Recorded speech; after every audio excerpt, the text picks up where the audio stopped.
મંત્રી પીસી બરંડાએ શામળાજીમાં દર્શન કર્યા. કેન્દ્રીય અને રાજ્ય નેતૃત્વનો આભાર પણ વ્યક્ત કર્યો, જેમાં તેઓએ કહ્યું કે મારા વિસ્તારના વિકાસ માટે હું સતત કટિબદ્ધ રહીશ.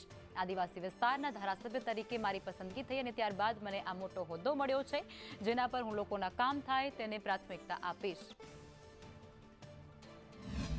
આ એક છેવાડાના માનવી આદિવાસી વિસ્તારના એક ધારાસભ્ય તરીકે મને એક રાજ્ય કક્ષાનું પદ આપ્યું છે, ત્યારે આપ સૌ અહીંયા ઉપસ્થિત રહ્યા છો. ત્યારે મારા પાર્ટીના કાર્યકર્તાઓ, મારા પ્રધાનમંત્રીથી માંડીને છેક નીચે, છેક સરપંચ સુધી, છેક ગામના વ્યક્તિ સુધી બધાનો, આખા ગુજરાતની જનતાનો 6 કરોડ વસ્તીનો હું આભાર માની મારી વાત અહીંયા આપ સૌ અહીંયા ઉપસ્થિત રહ્યા છો આ છેક સુધી પહોંચાડો એવી મારી વિનંતી.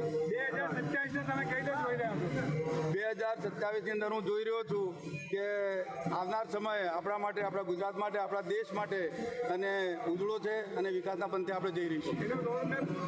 રોડમેપ અત્યારે આ નવી સરકાર બની છે એટલે અમે રોડમેપ તૈયાર કરી દીધો. ગઈકાલે અમારી કેબિનેટ મિટિંગ હતી, એમાં પણ અમને લગભગ 26 જેટલા મંત્રીઓ છે, તો એમાં પણ માનનીય મુખ્યમંત્રી શ્રી સાહેબે કીધું છે કે આપણે અત્યારે 2035 જવાનું છે, એટલે 27 અને લોકસભા, તાલુકા પંચાયત, જિલ્લા પંચાયત અને વિધાનસભાની તમામ ચૂંટણીઓ આપણે જીતવાની છે. એ માટેની અમે પ્રયત્નો કરીએ.